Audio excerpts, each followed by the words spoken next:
अभी चेक करना, अभी आ रहा है क्या? ठीक है। अभी हेलो,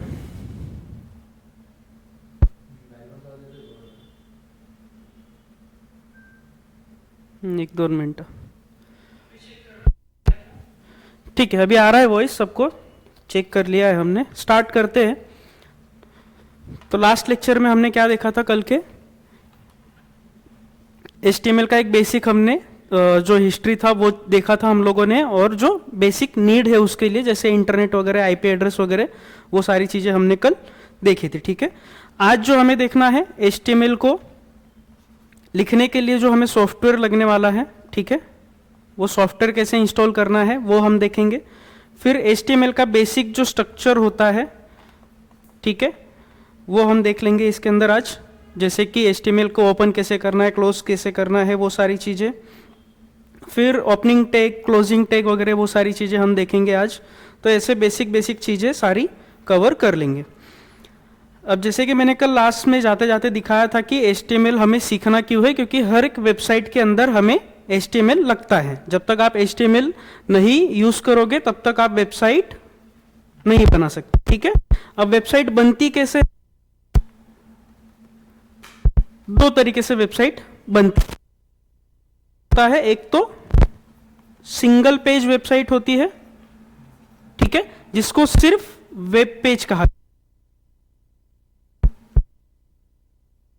उसको सिर्फ और सिर्फ हम क्या कहेंगे? वेब पेज कहेंगे।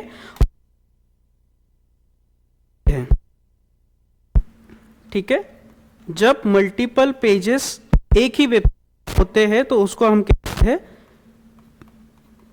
Proper website.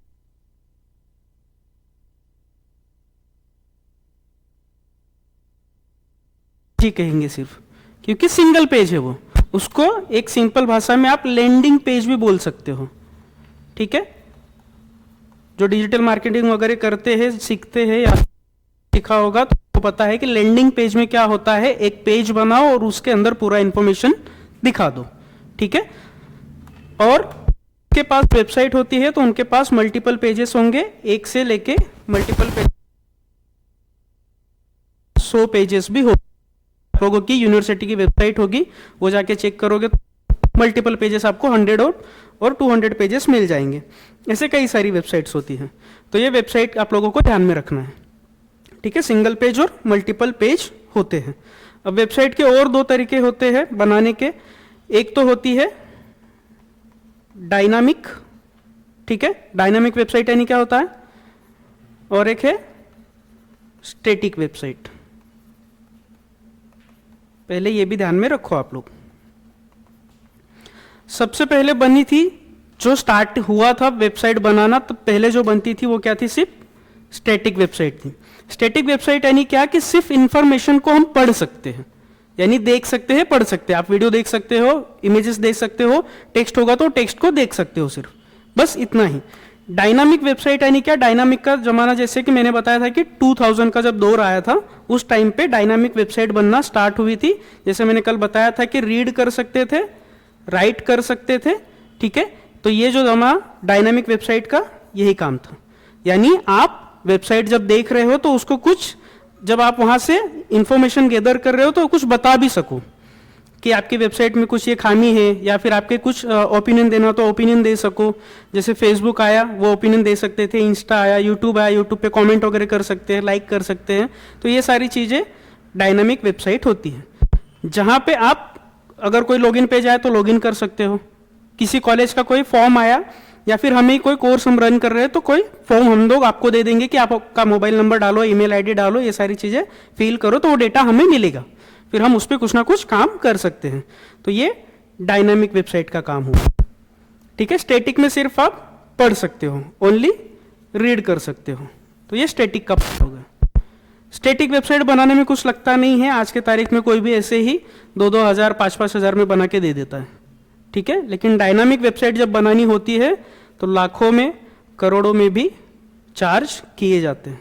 ठीक है, अगर आप कंपनीज में जाओगे, आप लोग आगे जाके कंपनीज में काम करने वाले हो, तो आप खुद सोचो कि आपको कंपनी जो पैकेज देती है किसी को 10 LPA 10 लाख का देती है, किसी को 5 लाख का देती है, और एक प्रोजेक्ट पे रखती है। जब एक प्रोजेक्ट पे आपको रख रही है, साल का इतना पैकेज दे रही है, तो आप सोचो उस प्रोजेक्ट के ऊपर आप सिर्फ अकेले काम करने वाले नहीं हो, सिंगल पर्सन नहीं हो। एक प्रोजेक्ट पे कम से कम 20 से 30 लोग काम करते हैं। उसमें 8 से 10 डेवलपर होंगे, 2-3 टेस्टर होंगे, 2-3 लोग आपके बैकएंड के लिए, जैसे क्या बोलते हैं, AWS सर्वर वगैरह के लिए रखे जाते हैं। फिर उस पर प्रोजेक्ट मैनेजर होता है एक, 2 या 3 TL होते हैं, टीम लीडर कहा जाता है उनको। तो ये आपकी पूरी एक प्रोजेक्ट के लिए टीम बनाई जाती है। तो सोचो अगर इन लोगों का हर का पैकेज अलग अलग होगा, ये जो 8 से 10 डेवलपर होंगे, समझ लो आप एज अ डेवलपर जाओगे अभी स्टार्टिंग में, तो इनका हर किसी का पैकेज एक एवरेज आप 5 लाख पकड़ लो। तो सबका वेरी करेगा, जिसका जैसा एक्सपीरियंस होता है, किसी को 5 लाख है, किसी को 8 है, किसी को 15 लाख भी रहेगा पैकेज। अब हर किसी की इसी तरीके से अलग अलग होगी। तो एक प्रोजेक्ट पे अगर समझ लो वो लोग 1 CR सिर्फ सैलरी खर्च कर रहे हैं, तो वो प्रोजेक्ट कितना बड़ा होगा, यानी कितने का होगा, कंपनी बनाने को चार्ज कितना करती होगी, क्या लगता है आप लोगों को? 6 करोड़, ठीक है, मिनिमम 10 CR आराम से पकड़ के चलो, क्योंकि उनको क्या क्या निकालना है। अभी जो ऑफिस लिया है जरूरी नहीं कि उन्होंने परचेस ही कर लिया होगा, रेंट पे हो सकता है। अगर वो 1 CR एम्प्लॉय को दे रहे हैं, तो सोचो वो ऑफिस का रेंट कितना होगा, उसका लाइट बिल कितना आता होगा, उसका मेंटेनेंस कितना होगा। तो एक प्रोजेक्ट आराम से 10 CR 20 CR, तो ऐसे बड़े बड़े प्रोजेक्ट मिलते हैं। जैसे अभी SBI की वेबसाइट पकड़ लो आप, SBI की वेबसाइट जिसके पास भी होगी उसमें करोड़ों चार्ज किए होंगे, तो में पहुंच गए होंगे, क्योंकि उसको अभी सर्विस भी देना पड़ता है ना, हमेशा सर्विसेज चेंज होती रहती है। जैसे कुछ भी, अगर एक आपको बैंकिंग का प्रोजेक्ट मिल गया, आप काम करने जा रहे हो, बैंकिंग के प्रोजेक्ट में आ गए, SBI का ही आपको प्रोजेक्ट मिल गया, SBI का प्रोजेक्ट मेरे ख्याल से TCS वगैरह के पास में है, ठीक है, तो उनके पास अगर चले गए तो SBI में अभी कुछ ना कुछ सर्विसेज तो चेंज होती रहती है ना। कोई इंश्योरेंस अलग आ जाएगा उनके पास, व्हीलर का, 4 व्हीलर का, या फिर पर्सन का इंश्योरेंस भी चलता है, होम लोन चलता है, तो इसमें कुछ ना कुछ चेंजेस आते हैं। जैसे अभी GST रिफ्लेक्ट हुआ, GST अभी कम हुआ ना हर चीज पे, तो अभी ये सारी चीजें इनको बैंकिंग में भी चेंज करनी पड़ेगी। तो सिर्फ चेंजेस करने के ये लोग, जब SBI बोलेगा कि ये मेरे GST में, जैसे अभी इंश्योरेंस में मेरे ख्याल से 0 टेक्स्ट कर दिया था उन्होंने, 0% GST डाल दिया इंश्योरेंस पे। तो अभी इंश्योरेंस पॉलिसी जो भी ये लोग बेच रहे हैं पर्सन को, तो उस पर क्या होगा, 0% का उनको चेंज करना पड़ेगा उनके वेबसाइट में, यानी उनका जो भी फॉर्म रहेगा सारी चीज़ों में। तो इतना ही सिर्फ ये चेंज करने के लिए कंपनी वाले, TCS वाले, इनसे कम से कम 20 लाख 50 लाख रुपए चार्ज कर लेंगे, सिर्फ एक फील्ड चेंज करने का। क्योंकि उनको सिर्फ एक फील्ड चेंज नहीं करनी है, कहीं पे जाके 0% लाखों लोग पॉलिसीज खरीदेंगे, तो हर पॉलिसीज में वो उनको कंडीशन बैकएंड में जाके उनको सारी चीजें चेंज करनी पड़ेगी ना। हमें लगता है कि ये सिर्फ फ्रंट एंड में जहां पे 18% लिखा होगा वहां पे चेंज कर देंगे GST 0, यानी जो HTML हम यूज करेंगे अभी, एक पैराग्राफ होगा समझ लो, पैराग्राफ में जाके जहां पे 18% GST था उसको मिटा के वो लोग 0% कर देंगे। हमें तो लगता है कि सिर्फ एक बैक बटन दबाया हो गया, लेकिन बैकएंड में भी तो काम करना पड़ेगा उनको। कंडीशन जैसे आप लोगों ने ई-फील्ड्स वगैरह सब पढ़ा है, तो वो लूप में जाके उनको चेंज करना पड़ेगा ना, कि जहां 18% था अभी 18%, जब ऑटो जनरेट होती है सारी चीजें पॉलिसीज वगैरह, तो वहां पे जाके उनको फिर ये 0% करना पड़ेगा। तो इसके लिए ये सिर्फ एक फील्ड चेंज करने को भी 20 से 50 लाख ऐसे चार्ज करते हैं, तब जाके आप लोगों को इतनी बड़ी सैलरीज देते हैं वो लोग। ऐसी सारी चीजें होती है ये, ठीक है। चलो आ जाते हैं अपने टॉपिक पे। एक बेसिक आइडिया दे दिया मैंने आप लोगों को। तो वेबसाइट इसी तरीके से बनती है, डायनेमिक, स्टैटिक, जो मैंने आपको बताई, सिंगल पेज और मल्टीपल पेजेस बन के वेबसाइट्स बनती है। फर्स्ट वाला लेक्चर नहीं आया है, हाँ फर्स्ट वाला लेक्चर एक 2-3 दिन आप लोग क्या करो, लाइव क्लास ही करो आप लोग, ऑनलाइन वाले चालू है। तो हो क्या रहा है कि रिकॉर्डिंग वहां पे है अवेलेबल, लेकिन अभी लोड नहीं हो रही है, वो URL एम्प्टी दिखाता है। तो एक 2-4 दिन में वो इश्यू सॉल्व हो जाएगा। सर आवाज क्लियर नहीं आ रहा है, तनवीर एक बार फिर से चेक करना, वॉइस क्लियर है, हम लोगों ने यहाँ पे चेक किया है, नेटवर्क एक बार देख लेना आपका, ठीक है। चलो, तो मैंने वेबसाइट के सारे तरीके बता दिए आप लोगों को। अब आगे देखते हैं, HTML का हमने कल फुल फॉर्म लिखा था, हाइपर टेक्स्ट मार्कअप, लैंग्वेज। अभी इसका मीनिंग हम लोग समझ लेते हैं कि हाइपर टेक्स्ट यानी क्या। ठीक है, हाइपर टेक्स्ट यानी क्या होता है और मार्कअप यानी क्या होता है। इसमें ये दो ही चीजें इंपॉर्टेंट है। हाइपर टेक्स्ट यानी क्या कि आप लोग कई सारे टेक्स्ट पढ़ते हो। टेक्स्ट का मीनिंग क्या है? हाइपर टेक्स्ट यानी जो भी टेक्स्ट लिखा होगा, जैसे HTML लिखा होगा या फिर गूगल का, या फिर समझ लो यहाँ पे मैंने लिख दिया CSS और जावास्क्रिप्ट। ठीक है, अब मैं अगर कोई पैराग्राफ पढ़ रहा हूं, आपको उस पैराग्राफ के अंदर मेरे ख्याल ब्लू लाइन में दिखाई देता है। ठीक है, उसके ऊपर जब आप क्लिक करते हो तो क्लिक करते ही आप दूसरे पेज पे रिडायरेक्ट हो जाते हो। तो इसी को कहा जाता है हाइपर टेक्स्ट।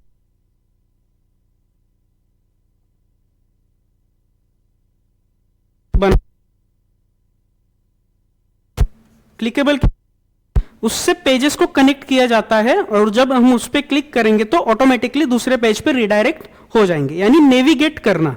हाइपर टेक्स्ट को नेविगेशन भी कहा जाता है, या फिर नेविगेटर या फिर नेविगेशन, कि आप इसे एक डायरेक्शन प्रोवाइड करो कि अगर मैं गूगल पे क्लिक करता हूं तो मुझे कौन से पेज पे जाना है, अगर मैं CSS टेक्स्ट पे क्लिक करूंगा तो कौन से पेज पे जाना है, अगर मैं जावास्क्रिप्ट पे क्लिक करता हूं तो कौन से पेज पे जाना है। ठीक है, आपने यहाँ पे जावास्क्रिप्ट के लिए अलग से एक पेज बना के रखा होगा, उसमें इमेजेस टेक्स्ट वगैरह कुछ डाल के रखा होगा। इस पे जब क्लिक करोगे तो डायरेक्ट हो जाओगे, या फिर कुछ भी कनेक्शन कर सकते हो। जैसे कोई इमेज होगी, उस इमेज पे भी क्लिक करते हैं तो कोई नया पेज खुल जाता है कभी कभी, तो ये इमेज को भी हम क्या कर सकते हैं, क्लिकेबल बना जाता।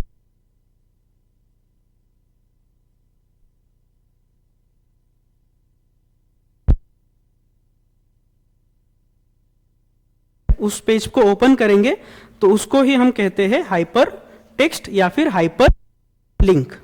ठीक है, क्लियर है ये चीज? मैं आगे दिखाऊंगा, अभी ओपन करके दिखाता हूं आप लोगों को चाहे तो कैसे होता है ये। अभी हम क्या करेंगे, गूगल क्रोम पे आ जाएंगे। अब गूगल क्रोम पे आप जब भी कुछ भी सर्च करते हो, समझ, जैसे मैंने सर्च कर लिया HTML, तब का वेबसाइट दिख रही है। जो वेबसाइट दिखती है वो कैसे कलर में है? ब्लू कलर में है डिफॉल्ट। ठीक है, अगर मैं उन पे क्लिक करूंगा तो क्या होगा, पेज ओपन होगा। बराबर, तो ये ओपन क्यों हो रहा है? क्योंकि इसको क्लिक बनाया गया है। इसी को हम हाइपर टेक्स्ट कहते हैं, कि किसी भी टेक्स्ट को हाइपर लिंक या फिर हाइपर टेक्स्ट में कन्वर्ट कर दो। जैसे विकिपीडिया की वेबसाइट में जानबूझ के खोल रहा हूं कि इसके अंदर मुझे और काफी सारे एग्जांपल दिखेंगे। ठीक है, अभी ये HTML का पेज मैंने ओपन किया, अभी काफी सारी चीजें मैं यहाँ पे HTML के बारे में समझ लो पढ़ रहा हूँ। हाइपर टेक्स्ट मार्कअप लैंग्वेज कब बनाई गई थी, कब नहीं, कौन था कौन नहीं था, CSS क्या है, ये सारी चीजें इसमें कुछ ना कुछ देखेगी। अब जैसे जो ब्लू कलर के टेक्स्ट दिख रहे हैं उसी को हम हाइपर टेक्स्ट कहते हैं। जब हम अभी आगे पढ़ेंगे तो मैं बताऊंगा आप लोगों को इसको कैसे बनाना है। जैसे यहाँ पे अभी मार्कअप लैंग्वेज मुझे अभी बताना है आप लोगों को, तो मैं मार्कअप लैंग्वेज पे क्लिक करता हूं तो देखो एक नया पेज रिलोड हुआ। ठीक है, ये पेज बनाया गया था, इसके लिए रिलोड हुआ और उसके साथ कनेक्ट किया गया था। HTML के पेज पे उस मार्कअप वाले पेज को कनेक्ट किया गया है। कनेक्शन कैसे होता है? हाइपर टेक्स्ट की मदद से होता है, वो हम आगे देखेंगे। तो अब ये मार्कअप लैंग्वेज का पेज डायरेक्टली ओपन हो जाता है इस तरीके से। ठीक है, अभी इसी के ऊपर आपको कुछ भी और देखना है, जैसे HTML पे फिर से आना है तो यहाँ पे फिर से मैंने HTML पे क्लिक कर दिया तो फिर से HTML का पेज ओपन हो गया। अगर मैं CSS ओपन करना चाहता हूँ, जहाँ CSS लिखा होगा, देखो ये कैस्केडिंग स्टाइल शीट। ठीक है, तो CSS पे अगर मैं क्लिक कर रहा हूँ तो CSS का एक पेज, CSS के बारे में जो सारी इंफॉर्मेशन थी वो हमें यहाँ पे दिखने लगेगी। तो हाइपर टेक्स्ट का मीनिंग इतना ही है कि कनेक्शंस करना, एक पेज से दूसरे पेज पे नेविगेट करना। ठीक है, क्लियर है? कुछ डाउट है इसमें? ऑनलाइन वालों को कुछ डाउट रहेगा तो आप मैसेज करो, मैं देख रहा हूं। हाँ,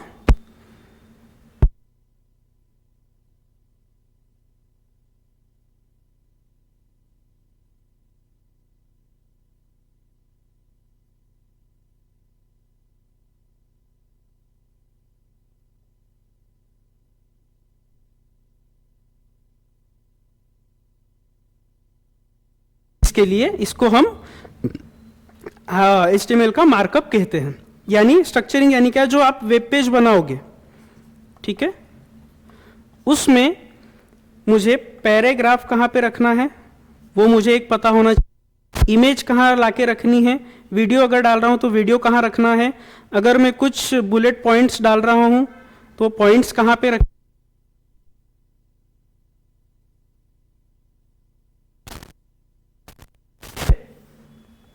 अब इसमें सबसे पहले मैं यहां क्या रखूंगा, नेव बार रखूंगा, होम अबाउट कॉन्टेक्ट हम लोग रखते हैं जिससे हम नेविगेट कर पाए। फिर बाद में बीच में आएगा आपका एक, आप कुछ ना कुछ होम,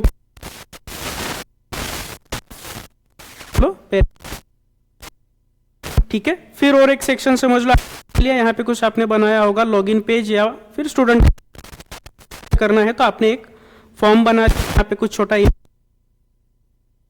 तो ये सारी चीजें जो हम स्ट्रक्चरिंग कर रहे हैं यहाँ पे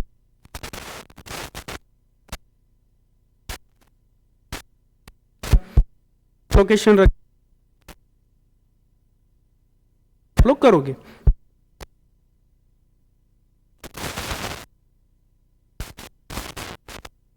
तो आपको जब आप वो सोचते हो तो मार्कअप का मीनिंग वही है कि वेबसाइट का मेकअप करो, कि वो वेबसाइट कैसी दिखनी चाहिए एक्चुअल में, ठीक है, कि उसका एक बटन रख रहा हूं तो वो बटन कहाँ रखना चाहता हूं मैं, एक इमेज रख रहा हूं तो वो इमेज कहाँ रखूंगा, पैराग्राफ अगर लिख रहा हूं तो पैराग्राफ कहाँ पे रहेगा, तो उसको ही हम कहते हैं मार्क अप। ठीक है, क्लियर है चीज? वॉइस ब्रेक हो रहा है, एक बार चेक कर लेना, एक बार देख लो तो ऑन।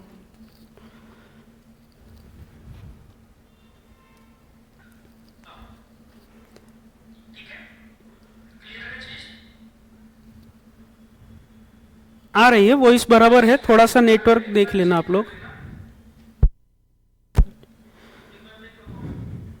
ठीक है, तो मार्कअप का मीनिंग आप लोगों को समझ गया होगा। मार्कअप का यही मीनिंग है कि वेब पेज को प्रॉपर स्ट्रक्चर्ड वे में डिस्क्राइब करना। ठीक है, उसको एक प्रॉपर स्ट्रक्चर देना, बस, और कुछ नहीं है। क्लियर है ये चीज? अभी इसका एग्जांपल अगर आपको देना चाहूं तो मैं ये बता सकता हूं कि जैसे हमारी बॉडी ही है, अब हमारी बॉडी में HTML के जो पार्ट्स है वो कहाँ पे है, आंखें हमारी कहाँ पे है, वो एक स्ट्रक्चर वे में बताई गई है पहले से ही। दांत कहाँ होने चाहिए वो बताए, हाथ कहाँ पे होने चाहिए, हमारे पैर कहाँ होने चाहिए, ये उसी का एक एग्जाम्पल है। अब HTML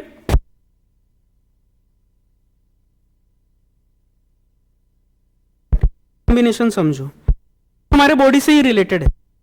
अगर मैं बॉडी के एग्जाम्पल से दूं तो HTML जो है वो हमारे बॉडी का क्या है, स्केलेटन होता है। स्केलेटन यानी क्या, हड्डी। ठीक है, यानी एकदम सिर्फ हमें एक करके बिल्डिंग का फॉर्मेशन समझ लो आप। अगर आप एक कोई बिल्डिंग बना रहे हो, आपका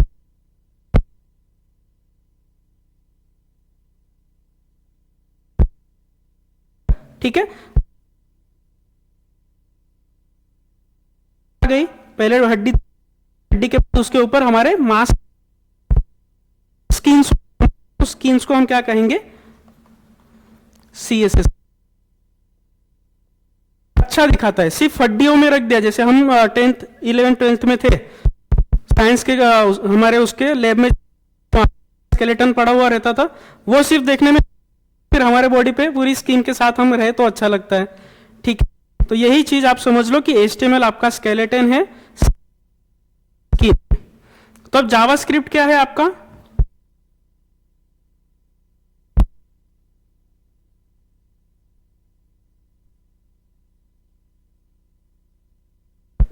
समझ लो। वो जब तक वो चलेगा नहीं, चलेगा कहां से, ब्रेन से चलेगा। ब्रेन ही हमें बताता है ना कि हमें खाना खाना है, कहीं हो गया आपका स्क्रिप्ट। अब घर के फॉर्मेशन में समझना हो तो जो हमने पिलर्स खड़े किए थे वो, जब आप उसको प्लास्टर वगैरह दे दोगे, कलर्स वगैरह लगा दोगे, कलर्स डाल दोगे, समझ लो, तो वो हो गया आपका CS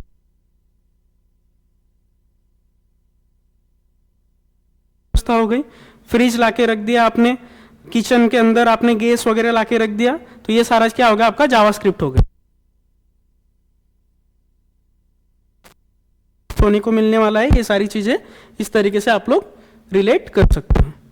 ठीक है, HTML, CSS। और दूसरा एक एग्जांपल अगर आपको समझना है तो कार ले लो। तो से आ रहा है तो हम लोग एक स्ट्रक्चर होता है, यानी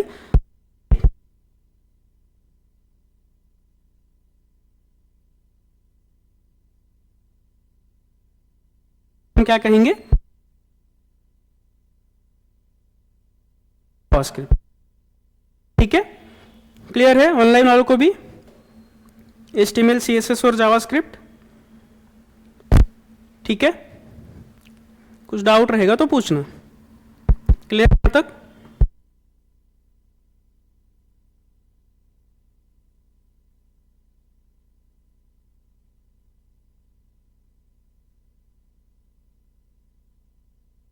HTML को लिखना कैसे है? ठीक है, अब HTML को लिखने से पहले आप लोगों को दो चीजें ध्यान में रखनी है। हम लोग हमेशा HTML लिखने के लिए एंगल्स का यूज करते हैं। लेस देन और ग्रेटर देन का जो साइन होता है किया जाता है, ब्रैकेट्स बोलो या तो आपको जो भी बोलना है वैसे बोल सकते हैं। ठीक है, फिर इसके अंदर आपको दो तरीके से लिखा जाएगा। जैसे एक होता है ओपनिंग टैग और एक होता है क्लोजिंग। ठीक है, अब ओपनिंग टैग यानी क्या, कोई भी जब HTML हम लिखेंगे तो पहले ओपन करते हैं और बाद क्लोज करते हैं। तो ओपनिंग टैग के लिए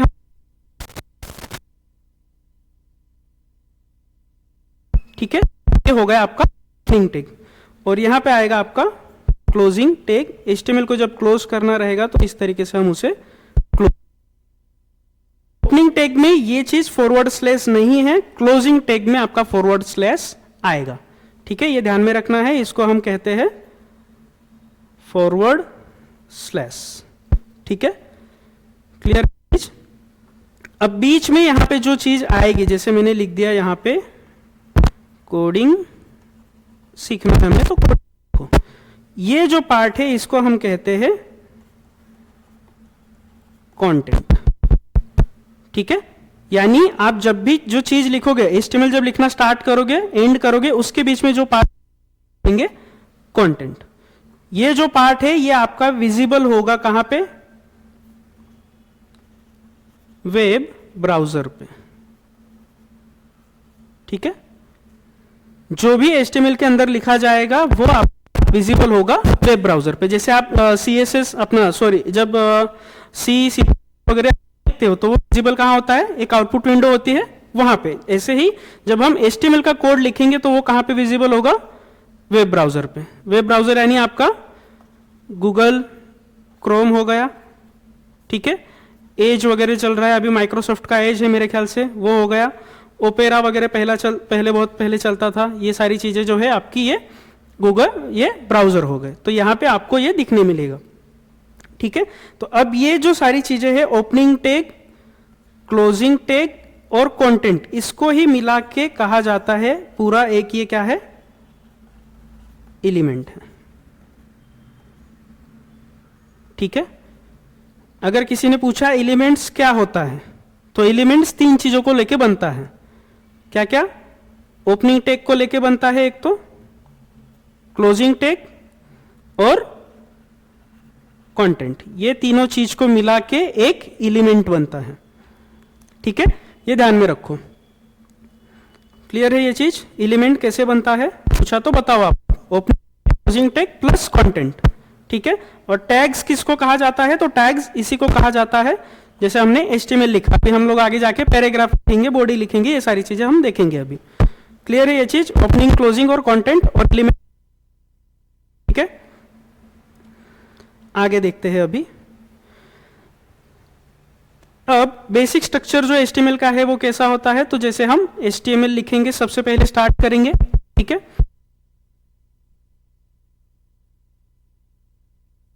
एंड कर, ओपन करोगे उसको क्लोज करना। ठीक है, इसको हम क्या कहेंगे, HTML आपने लिख लिया तो इसके अंदर स्ट्रक्चर क्या लगेगा, सबसे पहले आपको हेड। ठीक है। हेड, और हेड के अंदर एक टैग होता है जिसको कहा जाता है टाइटल। टाइटल में जैसे मैंने डाल दिया होम पेज, टाइटल को मैं यहीं पे क्या कर दूंगा, क्लोज कर दूंगा। अब इसमें एक चीज ये भी ध्यान में रखना, आप HTML केस सेंसिटिव भी कहा जाता है। आप चाहे तो कैपिटल में भी लिख सकते हो, आप चाहे तो फुल लेटर्स में भी लिख सकते हो, कैसे भी लिखो चलेगा, ठीक है। को हम क्या करेंगे, यहां पे क्लोज कर देंगे। जो भी टैग ओपन क्लोज करना है, से टैग है ये बताऊंगा मैं, जिनको क्लोज करने की जरूरत नहीं पड़े वो हम आगे देखेंगे। तो HTML का बेसिक स्ट्रक्चर पहले उसके करना है, फिर टाइटल टैग ओपन करना है, टाइटल को खत्म कर देना है या वहीं पे क्लोज, और उसके बाद हेड क्लोज हो जाएगा। अब इसके बाद में आता है आपका पार्ट बॉडी, ठीक है। बॉडी पार्ट ओपन किया और बॉडी पार्ट को जैसे मैंने समझ लो यहां पे क्लोज कर, तो आपको यूज रहेगा बॉडी। जैसे अगर आपने सिंगल पेज बनाया तो सिंगल पेज के लिए तो इतना ही रहेगा और कुछ नहीं रहेगा। फिर बॉडी के अंदर आप लोग जो भी कंटेंट डालना चाहते हो वो आपका यहां पे आएगा। अब यही जो कंटेंट बॉडी के अंदर आप डालते हो ये आपका वेब ब्राउजर पे दिखाई देता है, ठीक है। अब वेब ब्राउजर पे हमेशा ये सब चीजें नहीं दिखेगी, HTML, हेड, बॉडी, टाइटल ये लिखा हुआ कभी नहीं आएगा, ठीक है। हमेशा वेब ब्राउजर पे क्या विजिबल होगा, जो आप बॉडी के अंदर लिखने वाले। अब बॉडी के अंदर भी लिखने का तरीका कैसे होता है, तो वहां पे टैग यूज होगा, पैराग्राफ टैग, जैसे मैंने यहां लिख दिया, एक सिंपल लिख रहा हूं मैं, वेलकम टू कोडिंग सीखो समझ लो, लिख दिया मैंने, ठीक है। और पैराग्राफ टैग को मैंने क्लोज कर दिया। तो अब सिर्फ वेलकम टू कोडिंग सीखो जो है ये कंटेंट आपका वेब ब्राउजर पे डिस्प्ले होने वाला है, ठीक है। इतना ही वहां पे क्लियर है ये चीज, ठीक है। अब इसको क्या कहा जाता है, ये हो गया आपका HTML जो है वो रूट डायरेक्ट, इसको रूट है। हेड जो होता है आपका वो क्या है, एक मशीन समझ लो उसको आप, या फिर इसको कहा जाता है मेटा डेटा।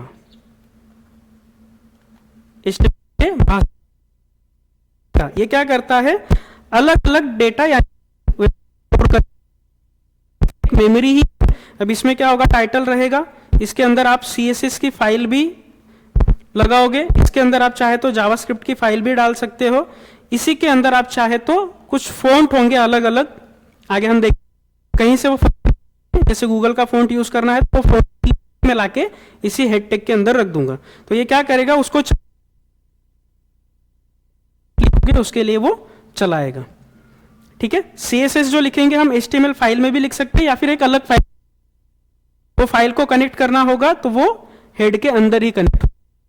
जावास्क्रिप्ट की भी हम चाहे तो फाइल ना बनाते अंदर ही जावास्क्रिप्ट लिखा जा सकता है, लेकिन हम अलग से भी जावास्क्रिप्ट का कोड लिखते हैं अलग फाइल बना के, तो कनेक्ट की जाती है यहाँ पे हेड के अंदर। तो हेड को इसीलिए कहा जाता है मेटा डेटा, उसका डेटा ये रखता है फिर उसे चलाता है, ठीक है। जैसे हमारे दिमाग में काफी सारा है, हम एक को हमारे पे हम चलाते हैं, इसकी जरूरत होगी को रन करेगा जावा, तो यहां पे हेड के अंदर वो मशीन्स काम। फिर ये आपका बॉडी पार्ट है, इसी को हम कंटेंट ही कहते हैं। यहाँ पे जो भी कंटेंट आएगा वो कंटेंट आपके विजिबल होगा। पूरा HTML का कोड हम बॉडी टैग के अंदर ही बाहर नहीं लिखना है। यहाँ पे बॉडी टैग क्लोज हो गया, फिर यहाँ पे लिखते बैठोगे पैराग्राफ टैग, यहाँ पे लिखते बैठोगे हेडिंग टैग, ये नहीं करना होगा।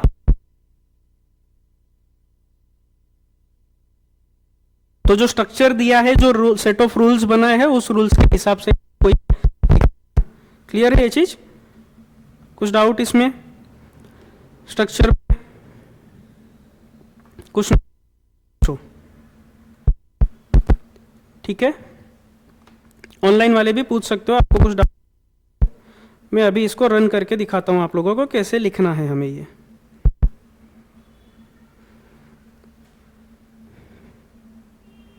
ठीक है, लिखने के लिए आप चाहे तो पहले नोटपैड पे भी लिख सकते हो।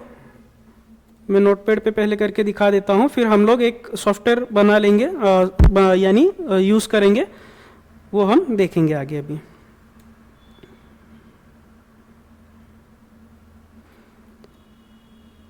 तो जैसे ये नोटपैड है हमारे पास, अच्छा काफ़ी सारे पेज,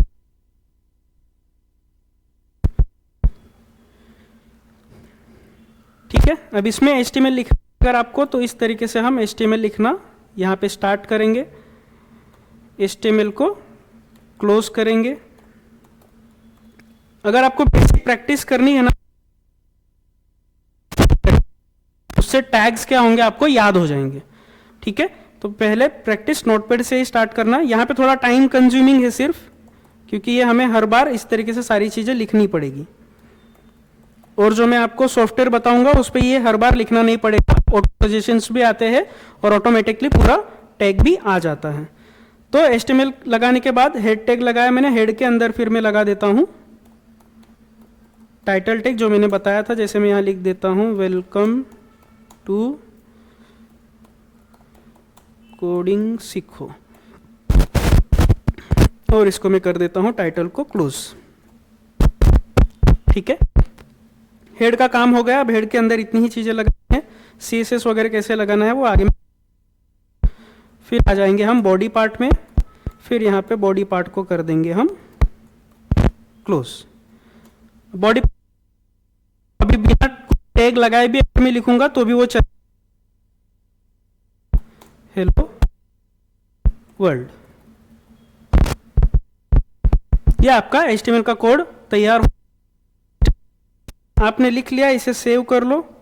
तो सेव करना है तो मैं फाइल में जाके सेव एस करता हूं पहले, चाहे तो मैं डेस्कटॉप पे ही रखता हूं इस फाइल को, और इसको हम दे देते हैं फर्स्ट डॉट। अभी एक्सटेंशन क्या देंगे, HTML, ठीक है। जैसे सी के लिए दिया जाता है डॉट, C++ के लिए CPP, जावा के लिए डॉट जावा, इसी तरीके से HTML के लिए डॉट HTML एक्सटेंशन देंगे हम लोग, और इसे सेव कर देंगे। अब जो मैंने किया है, कहाँ पे किया है, डेस्कटॉप पे किया है, दिख रही है यहाँ पे फाइल ये, ठीक है। अब डायरेक्टली इस फाइल पे क्लिक करें तो ये आपका कोड रन हो जाएगा। अब यहाँ पे दिखेगा आपको जो बॉडी के अंदर मैंने लिखा था हेलो वर्ल्ड, वो दिख रहा होगा, ठीक है। तो इस तरीके से ये आपका पूरा काम करेगा। जो थे वो दिख रहे हैं क्या यहाँ, ठीक है। जैसे मैंने बताया टैग किसके लिए है, ब्राउजर के लिए है। ब्राउजर उसको सिर्फ करता है, देखता है कि वो टैग का काम क्या है। मुझे पढ़ लिया HTML, ठीक है, उसको पता कि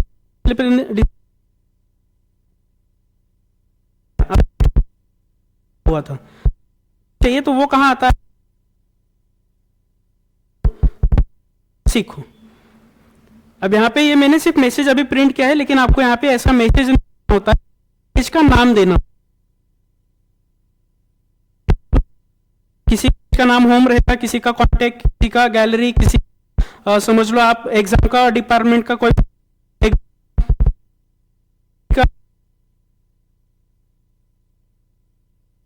टाइटल वहां पे दे। तो हेड के अंदर जो लिखा था उसने मुझे टाइटल वो प्रिंट उस ब्राउज़र दिखा दी, खत्म हो गया। नहीं था तो उसने और कुछ भी, ठीक है। क्लियर है ये चीज, ऑनलाइन वालों को क्लियर है क्या, ठीक है। तो इतना ही होता है और सिंपली इस तरीके से हो जाता है आपका कोड। अब हमें क्या करना है, नोटपैड पे आप लोगों को काफ़ी दिक्कत आएगी हमेशा बार बार, लेकिन प्रैक्टिस में जैसे बोला कि 2 दिन 3 दिन आप लोग पहले नोटपैड यूज़ करना, उसके बाद में अभी जो सॉफ्टवेयर इंस्टॉल करके उस पर प्रैक्टिस आप लोग करना, ठीक है। तो आपको सॉफ्टवेयर जो इंस्टॉल करना है वो VS कोड करना है। अभी मेरे पास ऑलरेडी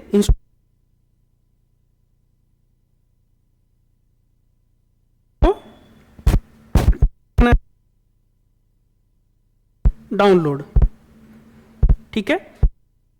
ये जाएगा विजुअल स्टूडियो कोड कहा जाता है, वो यहाँ पे क्लिक करके इसे डाउनलोड कर लेना आप लोग। जिनके पास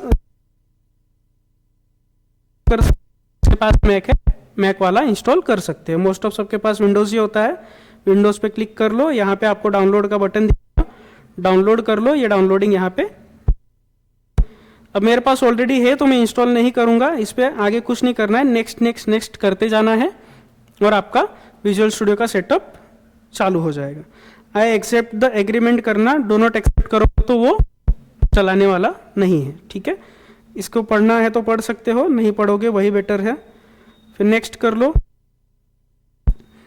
ये सारे आइकन्स को सिलेक्ट कर लेना, क्रिएट डेस्कटॉप आइकन भी कर लेना, यानी आपका हो जाएगा। और ये बाकी चीज़ें भी एक्सेप्ट ही रहने देना, नेक्स्ट कर लेना और इंस्टॉल करोगे तो इंस्टॉल हो जाएगा। अभी मेरे पास ऑलरेडी है तो मैं इसको इंस्टॉलेशन को कैंसिल कर देता हूँ।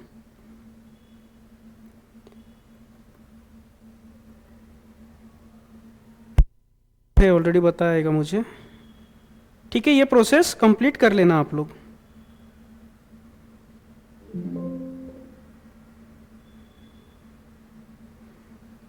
ठीक है, मेरे पास ऑलरेडी है, इसलिए मैं उसे इंस्टॉल नहीं कर रहा हूँ। कैसा दिखता है तो वो दिखा देता हूँ चाहे तो मैं। अब इसके पहले क्या करना, एक चीज़ और कर लेना आप लोग, जब इंस्टॉल हो जाए तो एक फोल्डर बना ले। जो भी HTML आप लोग लिखने वाले हो, जहाँ पे भी प्रैक्टिस करने वाले हो, चाहे तो C ड्राइव, D ड्राइव, जहाँ पे भी बनाना है या डेस्कटॉप पे बनाना है तो डेस्कटॉप पे बना लेना। मैं डेस्कटॉप पे आप लोगों का एक फोल्डर बना देता हूँ। यहाँ पे शो मोर ऑप्शंस, न्यू पे जाऊँगा, फोल्डर पे जाऊँगा और यहाँ पे जैसे कि आप लोगों की जावा फुल स्टैक डेवलपमेंट की बैच है तो मैंने JFD करके एक फोल्डर बनाया है यहाँ पे और रख लिया है, ठीक है। अब आप चाहो तो इस फोल्डर के अंदर क्लिक करके डायरेक्ट यहाँ से भी VS कोड को ओपन कर सकते हो। सो मोर ऑप्शंस पे जाओगे तो यहाँ देखो दिखता है ऑप्शन ओपन विथ, किसी को दिखेगा किसी को नहीं दिखता है तो टेंशन मत लेना। आप चाहे तो यहाँ ओपन करो या फिर डायरेक्टली विजुअल स्टूडियो मैंने बाय डिफॉल्ट डेस्कटॉप पे आएगा ही, वो सिलेक्ट करवाया था आप लोगों से, तो डायरेक्ट यहाँ पे क्लिक करके, अच्छा मैंने वो इंस्टॉलेशन रोक दिया था ना शायद से,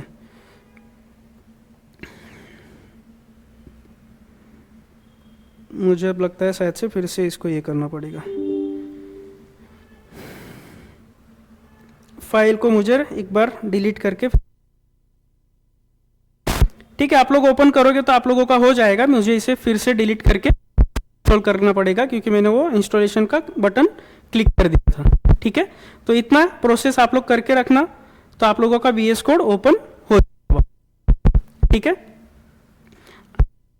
बाकी का सारी चीजें अभी VS कोड में कल से लिंक टैग, पैराग्राफ टैग, ये सारी चीजें हम लोग आगे। यहां तक किसी को कुछ डाउट है?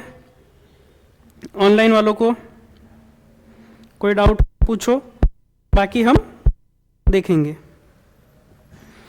सॉफ्टवेयर इंस्टॉल कर लेना विजुअल स्टूडियो वाला, एक बार रन करके चेक कर लेना आप लोग।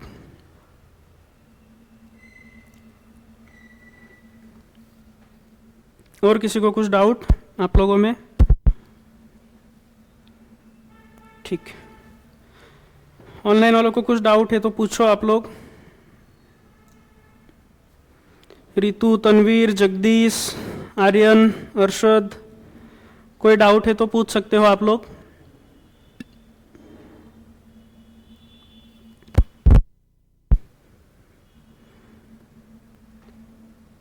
इसको चाहे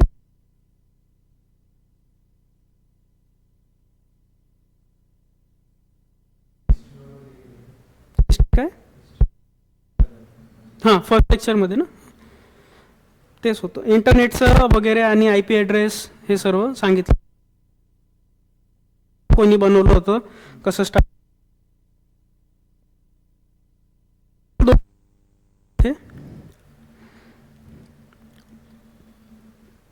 सो तनवीर को कोई डाउट नहीं है, बाकी लोगों को कोई डाउट ऑनलाइन में? Aryan, Arshad, Jagdish, Ritu,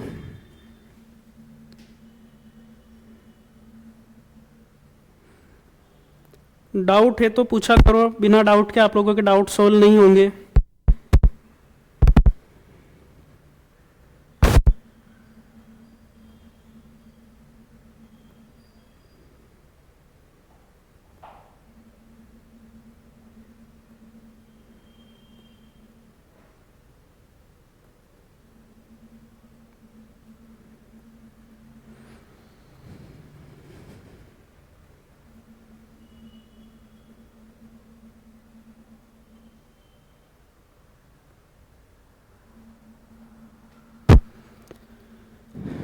no doubt, no doubt. ठीक है, चलेगा। तो बाकी का हम लोग अभी नेक्स्ट लेक्चर में देखेंगे, कल VS कोड में कोड हम लोग, ठीक है, चलेगा।